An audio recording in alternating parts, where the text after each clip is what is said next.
my sister said. It was unfair I lived alone in my big house and demanded to move in. I refused and cut off the money I had been giving her family. She tried to drag others into this mess, but it backfired badly. I'm 41 years old and I live in Columbus, Ohio.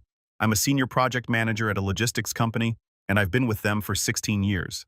I don't say that to brag. I say that because every single thing I have, my house, my car, my savings, I earned by showing up, staying late, and saying yes to every opportunity that scared me. Nobody handed me anything. And that matters for what I'm about to tell you. My sister Kristen is 36. She's 5 years younger than me, and growing up we were actually close, like genuinely close. She used to climb into my bed during thunderstorms and I would make up stories until she fell asleep. I loved her so much it physically hurt sometimes. I want you to keep that in mind because what happened between us didn't come from nowhere. It came from years of me loving someone who slowly started seeing that love is something she was owed. Kristen got married at 23 to a guy named Todd. Todd was fine. He worked at a car dealership. He liked fantasy football and he had this habit of laughing too loud at his own jokes. But he was decent enough. They had 3 kids pretty fast. Aiden, who's now 11, McKenna, who's 9, and little Sawyer, who just turned 6. And look, I adore those kids, I really do. But having 3 children in 5 years when neither parent had a stable career, that was a choice, and nobody was allowed to say that out loud. Here's where things started to shift. About 7 years ago, Todd got laid off. Then he got another job and quit. Then he tried to start a pressure washing business that lasted about 4 months. Kristen was working part-time at a daycare, making almost nothing. Me, I was single, no kids, climbing the ladder at work, and I had just closed on my house. 4 bedrooms, a nice yard, a 2-car garage. I was so proud of that house. I remember walking through it the first night barefoot, just touching the walls like I couldn't believe they were mine. And then the phone calls started. Kristen would call maybe once a week at first. "Hey Bridge, things are tight this month. Could you spot us for groceries?" And of course, I said yes, she's my sister. Then it was the electric bill. Then it was Aiden's school supplies. Then McKenna needed glasses. Then Sawyer had an ear infection and the copay was more than they expected. Every single time I said yes, because what was I supposed to do? Let the kids go without. But here's what nobody tells you about being the one who always helps. People stop seeing it as generosity. They start seeing it as your job. And if you ever hesitate even for a second, suddenly you're the villain. Do you think I noticed that shift happening? Honestly, no. Not at first. It crept in so slowly. Over the course of about 5 years, I estimate I gave Kristen and Todd somewhere around $60,000. I actually sat down one night with my bank statements and added it all up, and I felt sick. $60,000. That's someone's down payment. That's 2 years of retirement contributions. That's a life I could have built differently. And I never once got a thank you card. Not once. I got, "You're the best, Bridge," over text, usually followed by another request 2 weeks later. Now let me be honest about something. People sometimes ask me, don't I want a family of my own? Don't I want kids? And the answer is complicated. I did. I really did for a long time. But I spent my 30s working 60-hour weeks funding my sister's household and putting myself last. I went on dates here and there, but I never had the energy to invest in a real relationship. My friend Lorraine, she's been my closest friend since college. She used to say, "Bridge, you're mothering Kristen's whole family instead of building your own." And she was right. But when you're in it, you don't see it. So let me get to that dinner. It was last October. Kristen called and said she wanted to bring the kids over for a visit. I said, "Great," made lasagna, set the table, even bought a cake because Sawyer had just started first grade and I wanted to celebrate. The kids came in screaming and running everywhere. Normal kid stuff, fine. Kristen sat down at the kitchen island, poured herself a glass of my wine, and didn't even say hello properly. She just looked around the kitchen and said, "Must be nice." I laughed it off. "It is nice. I worked hard for it." She didn't laugh back. She said, "I mean 4 bedrooms for 1 person. Meanwhile, I've got 3 kids sharing 2 rooms in a house with no dishwasher." I felt my stomach drop. Not because she was wrong about her situation, but because of the way she said it, like it was my fault. I tried to change the subject, but Kristen wasn't done. "You know what, Bridge? It's kind of unfair, don't you think? You sit here alone in this big house with your wine and your fancy lasagna, and I'm drowning. You don't even have kids. What do you need all this space for?" I put my fork down, and I said very calmly, "Chris, I bought this house with money I earned. I chose it because I wanted it. I don't need to justify the space." She rolled her eyes. Actually rolled her eyes at me. And then she said the thing that changed everything. She leaned forward and said, If you were a good person like a really good sister, you'd let us move in, permanently. You have the room, you just don't want to share. I sat there for a moment and I smiled, not a happy smile. The kind of smile that comes right before you make a decision you can't take back. I said, "That won't work, Chris." She blinked. "What?" "It won't work, you're not moving in." And then she stood up, grabbed her wine glass and said, "Wow, you really are as cold as Todd says you are." I let that sit in the air. I didn't argue. I didn't cry. I just started clearing the plates. But inside, I was on fire. Because this wasn't just about that night. This was about 7 years of writing checks and getting nothing but criticism in return. 7 years of biting my tongue. 7 years of being the good sister while she played the victim. And something in me decided that night in my kitchen, while she gathered her kids and left without saying goodbye, something in me decided that the ATM was officially closed. Now I know what some of you might be thinking. Maybe I was too harsh. Maybe I should have handled it differently. But honestly, can you imagine someone eating your food, drinking your wine, sitting in the house you paid for, and telling you you're a bad person for not handing it all over? Because that's what happened. My friend Lorraine called me later that night. I told her everything, and she said one thing that stuck with me. She said, "Bridge, you didn't lose a sister tonight. You just stopped pretending the sister you had was the one you deserved." And that hit me hard because she was right. But here's the thing. Kristen didn't take my no quietly, not even close. What she did next honestly shocked me. And what I did, after that, well, let's just say I surprised myself too. So after that dinner, I thought maybe Kristen would cool off. Maybe she'd wake up the next morning, replay what she said, and feel even a little bit embarrassed. That's what a reasonable person would do, right? But Kristen didn't call to apologize. She called to double down. 3 days later, she sent me a text that said, "And I wish I were making this up. I talked to Todd, and we think the fair thing would be for you to at least let the kids stay with you during the school week so they can have their own rooms. You're not using them anyway." Not a question, not a request. A decision she and Todd had apparently made together about my house. My house that I pay the mortgage on. My house that has my name on the deed. They just decided. I didn't respond. Not that day, not the next day. And honestly, the silence felt powerful. For the first time in 7 years, I wasn't rushing to fix things, wasn't scrambling to say yes, wasn't transferring money at midnight so Kristen's electricity wouldn't get shut off. I just sat in my living room, drank my coffee, and let my phone buzz without picking it up. And that drove Kristen absolutely crazy. She called me 4 times the next day, left 2 voicemails. The first one was sweet, suspiciously sweet. "Hey Bridge, just checking in. Love you, call me back." The second one had the real Kristen. "Okay, so you're just ignoring me now. Real mature Bridget, real mature." Lorraine told me to hold the line. She said, "The moment you respond, she'll find a crack to squeeze through. Just wait." And Lorraine was right, because what happened next was something I genuinely did not expect. Kristen showed up at my job. I need you to picture this. I'm sitting in a meeting with 6 people presenting a quarterly logistics report. Very professional, very serious. And my coworker Denise knocks on the glass door and mouths, "Your sister's in the lobby." I almost choked on my water. I excused myself, walked out to the lobby, and there was Kristen standing by the front desk with Sawyer on her hip, looking like she'd been crying. And she says loud enough for the receptionist to hear, "I just need 5 minutes with my sister. She won't return my calls and my kids are suffering." Do you see what she did there? She made it public. She brought a child as a prop. She turned my workplace into her stage. And for a split second, I'm not going to lie, it almost worked. Because Sawyer looked at me with those big brown eyes and said, "Hi, Auntie Bridge." And my heart cracked a little. But I didn't fold. I walked her outside, sat on a bench in the parking lot and said, "Chris, you cannot show up at my office.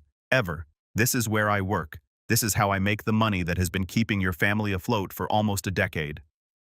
She started crying harder. "You act like you're better than me."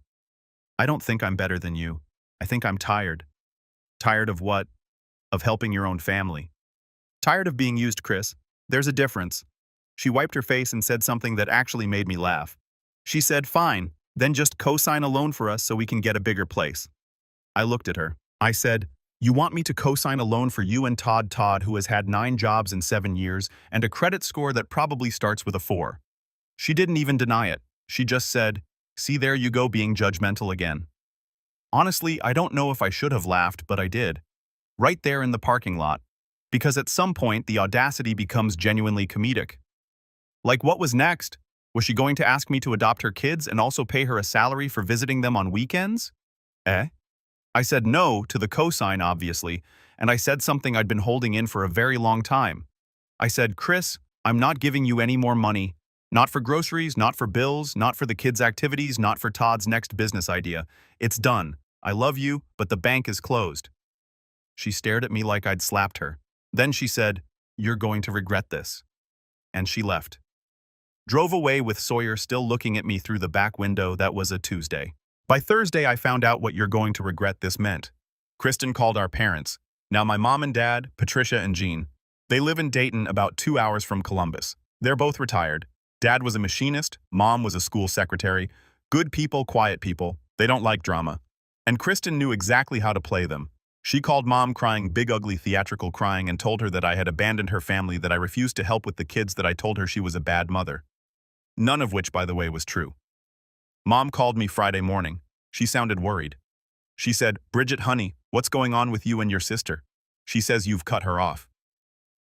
I took a breath and I told her everything. Not just the dinner, not just the parking lot, everything. The $60,000, the constant requests, the guilt trips, the entitlement, the fact that Kristen called my house wasted space. I told her about Todd's revolving door of jobs. I told her that I hadn't saved properly for retirement because I was too busy being Kristen's emergency fund. I said all of it. And here's where the unexpected part happens.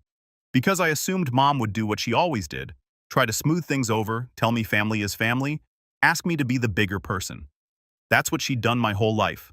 Every argument, every conflict, mom's answer was always, just keep the peace, Bridget. But this time she went quiet for a long time. And then she said, $60,000, give or take. Another long pause. Then mom said, I'm calling your sister. That's all she said. No lecture for me, no guilt trip, no, but she's your sister. Just I'm calling your sister. And she hung up. I found out later from my dad what happened on that call, and honestly, I almost felt bad for Kristen. Almost. Mom called Kristen and told her, and Dad said mom's voice was the coldest he'd heard in 40 years of marriage. She told Kristen that she should be ashamed of herself, that Bridget had done more for her family than any sister should ever have to. That $60,000 was more than Dad made in a year before he retired. And then, Mom said the thing that apparently made Kristen go completely silent. She said, Your sister doesn't have a family of her own, Kristen. Have you ever stopped to think about why? Have you ever wondered if maybe she spent the years she should have been dating and building her life, writing checks so your children could eat? Dad said Kristen didn't have an answer for that, but Mom wasn't finished. She said, and another thing, you and Todd need to get jobs. Real jobs, both of you, full-time. No more excuses about the kids, no more sob stories, no more calling Bridget every time the rent is due. You're 36 years old, figure it out. Can you imagine my mother, sweet, quiet Patricia, who has never raised her voice at a Thanksgiving dinner, basically told Kristen to grow up and get a job? Dad said she hung up the phone, turned to him, and said, I should have said that 5 years ago. And then she made herself a cup of tea like nothing happened. I laughed so hard when Dad told me that, because that is exactly who my mother is. She's a slow burn. You think she's not paying attention, and then she absolutely levels you with one conversation. Now, Kristen clearly expected Mom and Dad to take her side. That was the whole strategy. Run to the parents' cry, make Bridget look heartless, get them to pressure me into caving. It had worked before. When we were younger, if Kristen and I fought, Mom would always tell me to compromise because I was older. Kristen was counting on that pattern. But patterns break. And when Mom turned on her, I don't even mean turned on her, just told her the truth for the first time, Kristen didn't know what to do. She didn't call me for 3 weeks after that. Absolute silence. No texts, no voicemails, nothing. And you know what? Those 3 weeks were the most peaceful weeks I'd had in years. I went to dinner with Lorraine. I repainted my guest room, the one with the broken blinds, thanks to Aiden. I started putting real money into my 401k again. I even went on a date with a guy named Marcus from my gym. Nothing serious, but it was nice to feel like a person again instead of a safety net. But then something weird happened, and I mean genuinely weird. I came home from work one evening, and there was a note tucked into my front door. Not a text, not an email, a handwritten note on notebook paper, folded in half. It was from Todd. And what he wrote in that note, honestly, I'm still not entirely sure how I feel about it. But it changed the direction of everything. I'll tell you what it said very soon, and trust me, I did not see it coming. So I'm standing on my porch holding this folded piece of notebook paper, and I genuinely don't know what to expect. Because Todd and I have never had a real conversation, not once in 13 years. He's always just been there in the background, laughing at his own jokes, letting Kristen do all the talking and all the asking. I honestly couldn't have told you what Todd's handwriting looked like before that moment. I unfolded it, and it said something like this. Bridget, I know you probably don't want to hear from me. I wouldn't want to hear from me either. I heard what your mom said to Kristen, all of it. I've been sitting with it for 3 weeks and I can't sleep. You gave us $60,000. I didn't know the number until your mom said it. I don't think Kristen knew either. We never added it up because we never wanted to see it. I'm not writing this to ask for anything. I got a full-time job at a distribution warehouse last Monday and I wanted you to know. I'm sorry. I don't think I've ever said that to you. Todd. I sat on my porch steps and read it 3 times. And yeah, I cried a little. Not because it fixed anything, it didn't, but because in 13 years that was the first time Todd ever acknowledged that what I did was real and that it cost me something. Now does the note erase 7 years of being used? No. But it told me at least one person in that house was starting to wake up. I didn't respond. Lorraine said wait and see if actions follow words. So I waited. 2 weeks later, Dad called casual like he was mentioning the weather. Todd's working full-time and your sister got a job at the front desk of a dentist's office. I could hear the relief in his voice. I said, good for them. And I meant it carefully. Dad paused and added, your mother hasn't stopped talking about that phone call. She keeps saying she enabled Kristen for too long. That surprised me. I never blamed Mom. She grew up in a family where you just helped each other no matter what. She didn't know how to draw lines because nobody taught her. And honestly, I inherited that from her. That's exactly why it took me 7 years and $60,000 to say no. Another month passed. December hit, and I started dreading Christmas. Our family always gathers at Mom and Dad's in Dayton, and I could not picture sitting across from Kristen pretending things were fine. Lorraine invited me to spend the holiday with her family in Cincinnati. I was seriously considering it. Then Kristen texted. First contact in almost 2 months. Can we talk? Not about money, just talk. I stared at it for a whole day. Part of me wanted to ignore it. Part of me wanted something sarcastic. But a bigger part, the part that still remembered her climbing into my bed during thunderstorms, typed back Saturday, my house, just you, house. She pulled into my driveway in that beat-up minivan and sat in the car for 5 full minutes. I watched from the window. She was gripping the steering wheel, rehearsing something. When she walked in, she looked different. Not physically, she looked smaller. Not sad, humbled. Like someone who'd been wearing a costume for years and finally took it off. She sat at my kitchen island, same spot as that awful October dinner. I made coffee, set a mug in front of her, and waited. I was done being the person who fills silence to make everyone else comfortable. Finally, she said, I don't know how to start. Start with whatever's true. She stared into her mug. I've been a terrible sister to you. I didn't argue. I didn't rush to say, no, you haven't, because she was right. And the kindest thing I could do was let that truth sit there without softening it. She said, when Mom told me the number 60,000, I threw up. Literally went to the bathroom and threw up. Because I knew it was true and I'd never once thought about it as a total. Every time I asked, I told myself it was small, just groceries, just one bill. I never added it up because then I'd have to face what I was doing to you. Then her voice cracked. And when Mom said the part about you not having a family, about you spending your 30s keeping us afloat instead of building your own life, Bridget, it was like someone turned the lights on in a room I'd been sitting in for years. I never thought about it. I just told myself you were fine. Big house, big career. I told myself you were the lucky one. I put my mug down, and I said something I had never said out loud to anyone. Chris, I wanted kids. I wanted a partner. I wanted what you have. But every time I got close to focusing on myself, you needed something. And I couldn't say no because what kind of sister says no? So I said yes until there was nothing left to give anyone else. She cried. Not the theatrical kind from before, the quiet kind that comes when you actually hear something you can't unhear. I'm so sorry, Bridge. And here's where you might expect me to say, I forgave her instantly, and we hugged and everything was beautiful. But that's not real life. I said, I appreciate that, but sorry doesn't give me back my 30s. Sorry doesn't refund $60,000. Sorry doesn't undo years of feeling like a wallet with a heartbeat. I accept your apology, but forgiveness takes time, and I need to see real, sustained change. Not 3 good weeks followed by another call asking for rent. She nodded.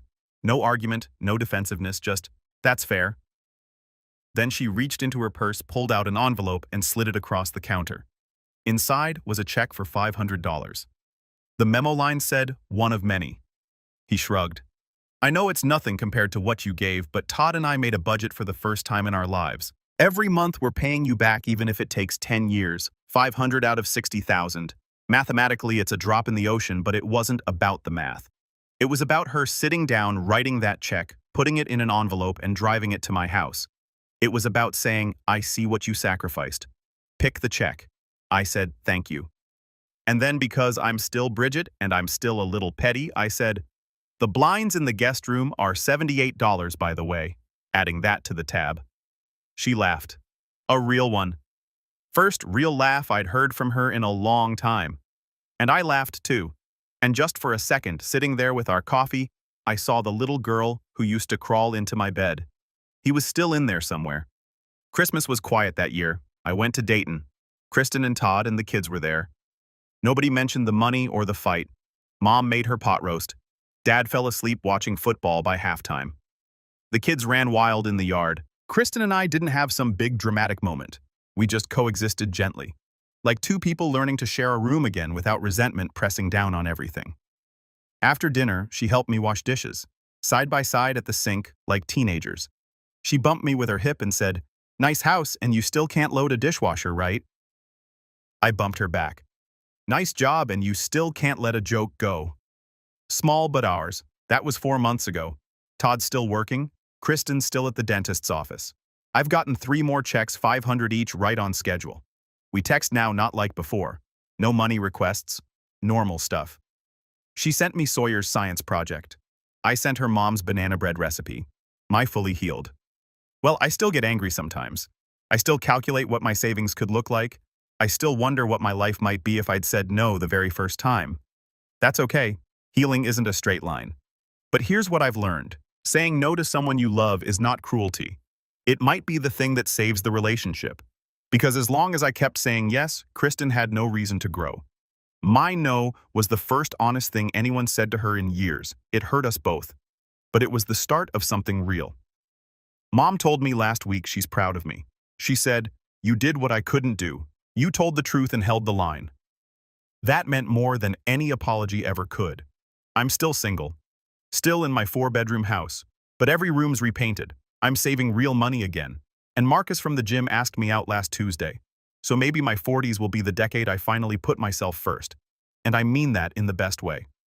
Kristen and I have a long road ahead. But for the first time in years, we're walking the same direction. And my guest room has new blinds. So you know. So that's my story. If you enjoyed it, I'd really appreciate a like. It means more than you think. And if something here reminded you of your own family, or you would have handled any of this differently, drop that in the comments. I read every single one, and your perspectives honestly help me feel less alone. Whether you're the Bridget in your family, the Kristen, or even the Todd who's finally waking up, I see you.